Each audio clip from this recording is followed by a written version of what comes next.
உங்கள் தங்கம் வெள்ளி வைர நகைகளை விற்று பணம் பெற நம்பிக்கையான நிறுவனம் மேக்ஸ் கோல்ட். கால் 04445454545. தங்கம்னா காசு, அது விக்கணும்னா மேக்ஸ். நான் தான் சொன்னேன்ல, சிஎம்லாம் வந்து ரொம்ப கம்மிங்க.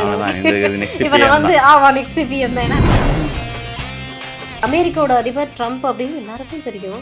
அவருக்கு கூட அந்த கிரௌடு அடுத்து விஜய்க்கு தான் அடுத்தலாம் இல்லைங்க, இதுதான் ஃபர்ஸ்ட் கிரௌடு.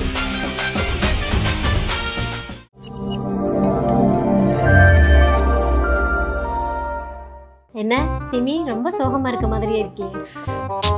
இல்லைங்க, தளபதி ஒரு நாள் நம்ம ஸ்க்ரீனில் பார்த்துட்டு இருந்தோம், நல்லா என்ஜாய் பண்ணிட்டு இருந்தோம். அவர் இன்னைக்கு இந்த ஆடியோ லான்ச்சில் பேசும்போது நான் சொல்கிறது கரெக்டாக தெரியல, இது கடைசி மூவின் போது ரொம்ப சோகமாயிடுச்சு. இதுக்கப்புறம் பார்க்க முடியாது அவரை, என்ன பண்ணுறது? பயப்படக்கூடாது. என்னமாடா நீ?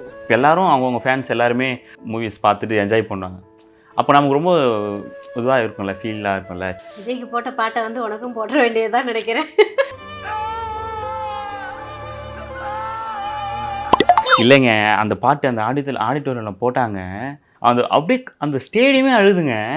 இது நல்லா போனா நான் அழமாட்டேன்னு சொன்னாரு. அதெல்லாம் எவ்வளவு கியூட்டா இருந்தது. சும்மா போன்ல எடுத்துதான், இன்னும் ஆக்சுவலி வீடியோவே ப்ராப்பரா ரிலீஸ் ஆகல. போன்ல பார்க்கும்போது அவ்வளவு இம்பாக்ட் ஆகி நமக்கு கண்ணீர் வருது. அப்ப அங்க இருக்கிறவங்க எவ்வளவு பேர் அழுதாங்க, அதுவும் நம்ம வீடியோஸ்ல பார்த்தோம். ஆமா, ஐயோப்பா, ஊர் கும்பிடும் குலசாமிலாம் இல்ல, இப்ப வந்து நாடு கடந்து கடல் கடந்து எனக்கு தெரிஞ்ச சிஎம்லாம் வந்து ரொம்ப கம்மின்னு நினைக்கிறேன். இல்லைங்க, அவர் தமிழ்நாட்டுக்கு, அது வேற. இப்ப தமிழ்நாட்டுக்கு மட்டும் இல்ல, அவரு மலேசியாலயும் ஒரு சிஎம் நிக்கலான்ற மாதிரி ஒரு மீம்ஸ் போயிட்டு இருக்கு. விஜய் எந்த பக்கம் போனாலுமே அந்த கூட்டம் வந்து குறையவே குறையாது. இல்ல, ஆக்சுவலி நான் ஒரு இன்டர்வியூல பேசியிருந்தேன், நீங்க பாத்துருப்பீங்கன்னு நினைக்கிறேன். ஸோ மலேசியால வைக்கிறாரு, எப்படி இவ்வளவு க்ரௌடு வரும், அங்க அவ்வளவு க்ரௌடுங்க. மலேசியா இது வரைக்கும் காணாத ஒரு கண்டிப்பா போயிருப்பாங்க. எனக்கு தெரிஞ்சு என் ஃப்ரெண்டு வந்து என்னது ஃப்ளைட் டிக்கெட், அதெல்லாம் எனக்கு மேட்டரே கிடையாது. 20 crores இந்த பையனுக்கு டிப்ஸ் கொடுக்கணும். தளபதியை பார்க்கணும் அப்படி சொல்லிட்டு அங்க போயிட்டு அங்க இருந்து வீடியோ போட்டு. ஆக்சுவலி இது ஒரு நியூஸும் வந்தது பாத்தீங்களா? சின்ன சின்ன ஹோட்டல்ஸ்ல இருந்து 5 ஸ்டார் ஹோட்டல் வரைக்குமே புக் ஃபுல்லா, ரூம்ஸே அவைலபிள் இல்லைங்க. அதாவது மலேசியால டிராஃபிக் இருக்காது பெருசா அப்படிம்பாங்க. விஜய் போகும்போது டிராஃபிக்கை பாத்தீங்களா? இல்ல, இது வந்து இதுக்கு முன்னாடி ஒரு வாட்டி டிராஃபிக் வந்ததுங்களா, எப்போனா ட்ரம்ப் வந்தப்போ. அதோட விஜய்க்கு மட்டும் தான் இந்த மாதிரி ஒரு அந்த அளவுக்கு வந்து தளபதி வந்து பிரேக் பண்ணிருக்காரு. செம்ம மாஸ் பண்ணிருக்காரு. விஜயோட அப்படியே அந்த எமோஷனல்ல கனெக்ட் ஆகுறதுனால நான் விஜயோட அம்மா கிட்ட போறேன். நீங்க அவங்க பாடின ஒரு பாட்டு பாத்தீங்களா? ஏங்க, அவங்க பாடும்போது தளபதி பாத்தீங்களா?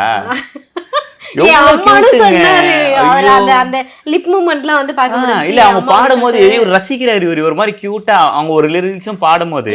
ஒண்ணு தெரியுமா சிமி, தான் பிள்ளை எப்படி வளர போறான், தான் பிள்ளையோட லைஃப் எப்படி இருக்க போகுதுன்னு ஒரு அம்மாவுக்கு தெரியும்னு சொல்லுவாங்கல்ல. நீங்க எந்த படம் பாத்தீங்களா? ஏழைங்க பாலைங்க நினைச்சு விட்டா நாளைக்கு நீங்களும் சிஎம்ங்க. எப்போ அந்த படம் இல்ல, தலைவாடு படம் எடுத்தீங்க, பல படம் எடுத்தீங்க, எல்லாம் சொல்றாங்கல்ல. இப்பதான் இவரு சிஎம் ஆகிறதுக்கு ட்ரை பண்றாரு, இப்ப யாருமே இல்லன்னு அப்பவே பண்ணிட்டாரு. எப்போ வரணும்ட்டு முடிவு பண்ணி. இப்ப இதுக்கு முன்னாடி வந்து நல்ல தலைவர்கள் இருந்தாங்க, எம்ஜிஆர் இருந்தாங்க, அம்மா செல்வி அம்மா இருந்தாங்க, ஜெயலலிதா அம்மா இருந்தாங்க. ஸோ இப்போ நல்ல தலைவர்கள் இருக்கும் போது மக்களுக்கு வந்து எப்போ தேவையோ அப்படின்ற போது தான் அவர் வராரு உள்ள. அதை விட்டுருங்க, நமக்கு அரசியல் வேண்டாம், நம்ம ஜாலியாக பண்ணா போவோம். இந்த கதையெல்லாம் என்னிடத்தில் விடாதே. நமக்கு தலைவரோட ஃபன் இப்போ முக்கியம், அவரோட ஒரு ட்ரிபியூட்டா நம்ம பண்றோம். இப்போ இந்த இன்டர்வியூ டான்ஸ் ஆனாரு பாத்தீங்களா? நீங்க அத நான் என்ன பண்ணுவேன் பெருமானே, அவரை பார்த்தானே என்னமா பண்ணுதே விடுங்க. அது எனக்கு ஒரு பாக்கியம் கிடைச்சதுங்க. அவர் ஸ்டேஜில் ஆனதானே நீங்க பாத்தீங்க, அது ஸ்பாட்லயே ஷூட்டிங்ல ஆனதே நான் பார்த்தேன். எப்படி க்ரௌட் சீன்ல சும்மா வந்தா கூட எனக்கு போதுன்ட்டு ரொம்ப நாள் ஆசை. ஓகே, ஜூனியர் ஆர்டிஸ்ட் ஆச்சு போவோம் அப்படின்ற மாதிரி கிடைச்சது சீன். நான் ஜூனியர் ஆர்டிஸ்டா போயிட்டேன். அந்த ஓப்பனிங் சாங், ஃபர்ஸ்ட் சாங் வந்ததுங்களே, அதுல ஃபுல் க்ரௌட் இருக்குங்களே, அந்த சாங்க்கு போயிருந்தோம். ஒரு 2 நாள் ஷூட் போயிட்டு இருந்தோம். செம்ம க்ரௌடு, தளபதிக்காக வெயிட் பண்ணிட்டு இருக்கோம்.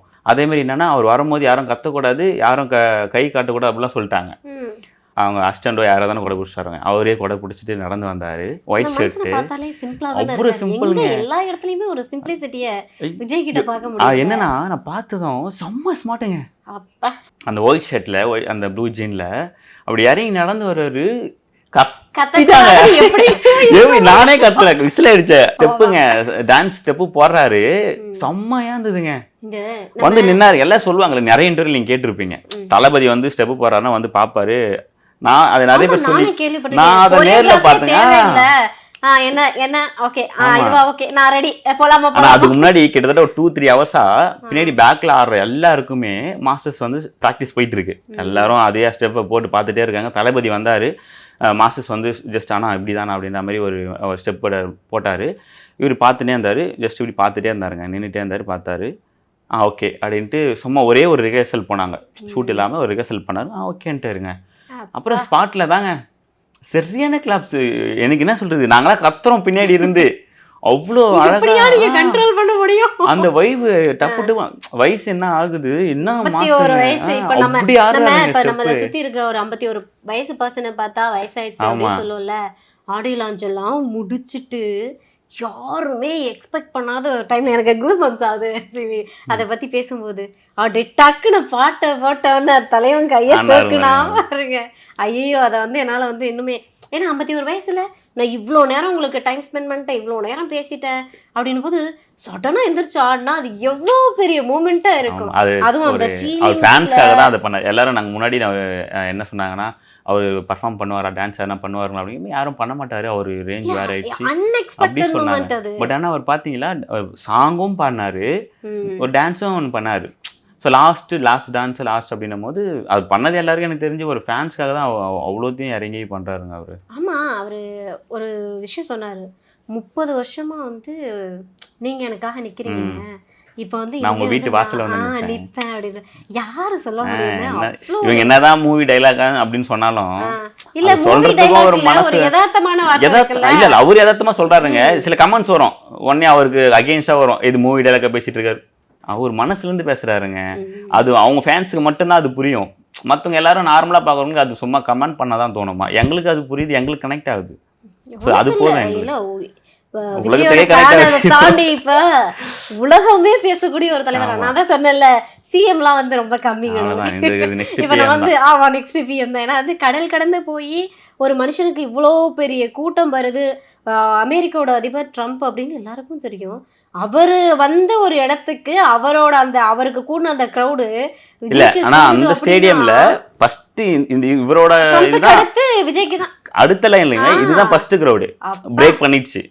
அந்த கிரௌடோட இது பிரேக் பண்ணிடுச்சுன்னாங்க. ஆக்சுவலி இப்போ எனக்கு தெரிந்த வாய்ப்பு கொடுக்காதனால நிறைய பேரை கூட்டக்கூடாதுன்றதுனால மேபி கூட்டம் கம்மியா வருது. தமிழ்நாடு தளபதி கொஞ்சம் எங்கேயாவது இடத்த கொடுத்து பாருங்க. 5 லட்சம் 10 லட்சம் இல்லைங்க, தமிழ்நாட்டோட 6 கோடி மக்கள் 1 கோடி மக்களாவது வந்து விஜய் பாக்குறதுக்காக நிப்பாங்க அப்படின்றதுல எந்த மாற்று கருத்துமே கிடையாது. நம்ம தளபதி வந்து அவ்வளவு மாஸ் பண்ணிட்டு இருக்காரு.